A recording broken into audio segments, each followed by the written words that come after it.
Trabajo en una joyería y llevo casi 3 años robándole a mi patrón. Y por culpa mía, han corrido a otros empleados. No puedo dormir.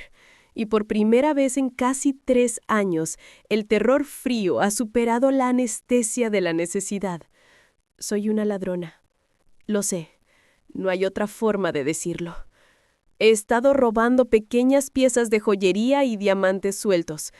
Piezas de inventario que son fáciles de manipular, desde poco después de que empecé a trabajar aquí en la joyería, y no puedo creer que mi patrón, Ricardo, todavía no se haya dado cuenta. O tal vez sí.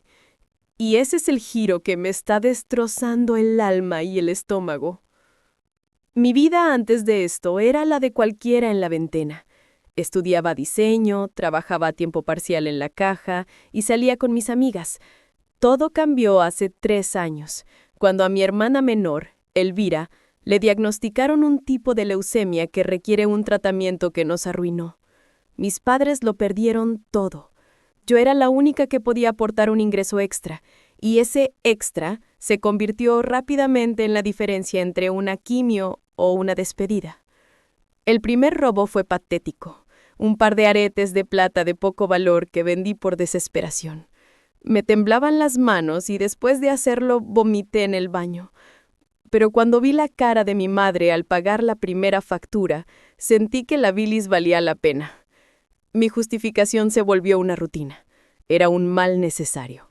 Nadie se da cuenta, son pequeñas mermas, el seguro lo cubre, Ricardo es millonario, no lo necesita, Elvira sí. El problema empezó a escalar hace 18 meses con Javier. Javier era el encargado de almacén, un hombre de 50 y tantos años, amable y con un olor permanente a colonia barata. Cuando el faltante en el inventario de diamantes de medio quilate se hizo demasiado obvio para ignorarlo, Ricardo, en lugar de revisar las cámaras, se fue directo a los reportes. Javier siempre había firmado los reportes de recepción. La mañana en que lo despidieron fue un infierno.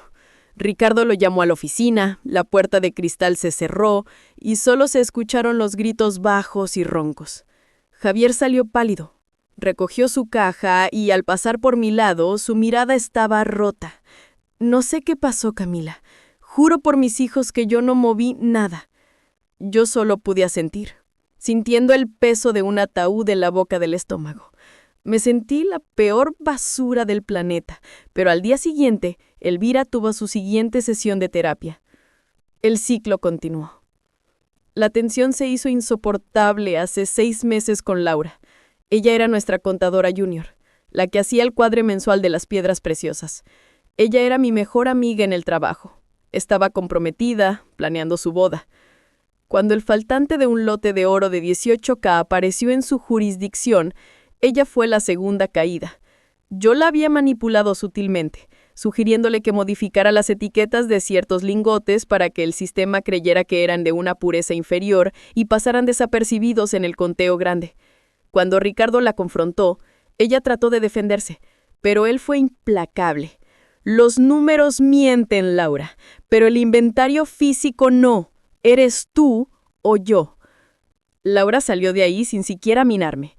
Y creo que fue la primera vez que entendí la magnitud del daño. No solo estaba robando dinero, estaba robando reputaciones, futuros, bodas. La duda me ha consumido desde entonces. ¿Soy un monstruo? ¿Qué clase de persona permite que despidan a 2 inocentes para financiar su propia vida? No podía parar, no cuando la enfermedad de mi hermana entraba en remisión, no cuando faltaba tan poco para que terminara el tratamiento. Me repetía que Javier y Laura encontrarían otros trabajos, pero Elvira solo tiene una vida. Hace una semana, por fin, pude robar la pieza final que me daría el dinero suficiente para cubrir todo el tratamiento, el último pago. Era un brazalete de diamantes de la colección nueva, valorado en una buena cantidad de dinero. Lo tenía que hacer. Ricardo estaba fuera, en una supuesta conferencia de negocios en Dubái. Entré a su oficina para tomar una llave de repuesto de la vitrina principal. Y ahí fue el giro. Mientras revolvía su escritorio, no encontré la llave. Encontré un cuaderno. No un cuaderno cualquiera. Era un libro de contabilidad viejo, encuadernado en cuero. Lo abrí por curiosidad buscando alguna contraseña, pero lo que encontré no eran números de cuenta, sino nombres y fechas. Nombres y fechas. Y al final de una página, una columna titulada Liquidaciones, y al lado los nombres de Javier y Laura. Debajo de sus nombres no había una cantidad de robo, sino una cantidad de liquidación por despido. Y luego una anotación escalofriante al margen, al lado de la lista completa de faltantes de inventario. Camila sigue siendo un cordero ciego. No la toques todavía. Su distracción es útil. Mi corazón se detuvo. Mi propia respiración se sintió como un trueno en el silencio de la oficina. Él lo sabía. Siempre lo supo. Pero no solo eso. ¿Liquidaciones? ¿Distracción útil? Seguí leyendo, pasando las páginas. Los faltantes de inventario no sumaban miles, sumaban millones. Eran movimientos de oro puro, de lotes completos de esmeraldas que yo ni siquiera sabía que existían. Ricardo no estaba en Dubái en una conferencia de negocios, estaba en Dubái negociando con una red de lavado de dinero internacional, usando la joyería como fachada. Los faltantes que yo estaba causando con mis robos insignificantes servían como justificación perfecta para los faltantes mucho mayores que él estaba creando al mover activos masivos. Si alguien preguntaba, era problema interno de inventario por robo menor.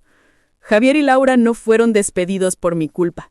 Fueron liquidados y silenciados porque habían empezado a hacer preguntas sobre los faltantes de Ricardo, y él usó mis pequeños crímenes como excusa para echarlos sin levantar sospechas. Me sentí mareada, no por la culpa, sino por la rabia y la traición. Había arruinado 2 vidas inocentes, no por mi necesidad, sino como un peón en el juego de un criminal mucho más grande. Ricardo regresó 2 días después. Lo esperé en la oficina. Cerré la puerta. Él sonrió, con su aire de hombre de negocios cansado y paternal. ¿Qué pasa, Camila? Te veo pálida. Abrí el cuaderno sobre el escritorio, justo en la página de las liquidaciones.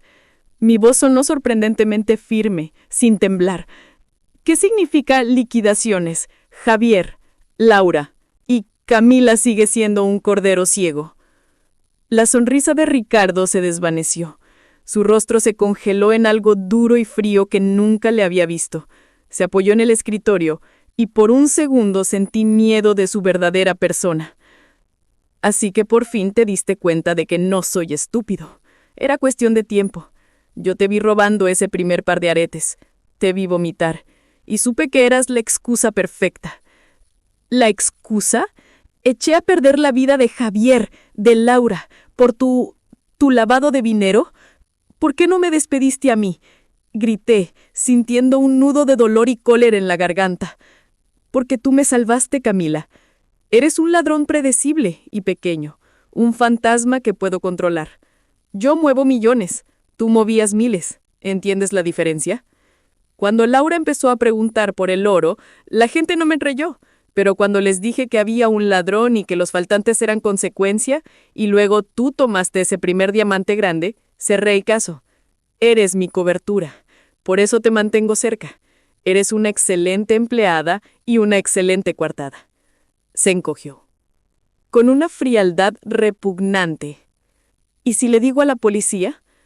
Él soltó una carcajada, una risa seca y sin humor. ¿Y qué les dirías, señor oficial?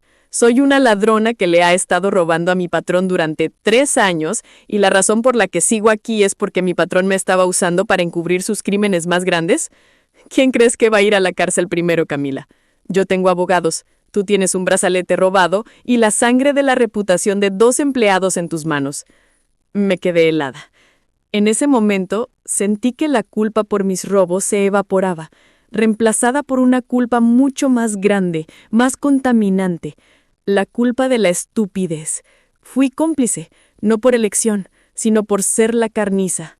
Estoy libre de deuda, pero la cárcel es mental.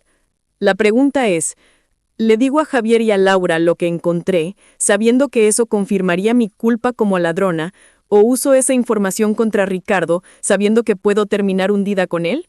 o simplemente desaparezco, dejando a mi patrón sin su cordero ciego. ¿Qué opinan ustedes?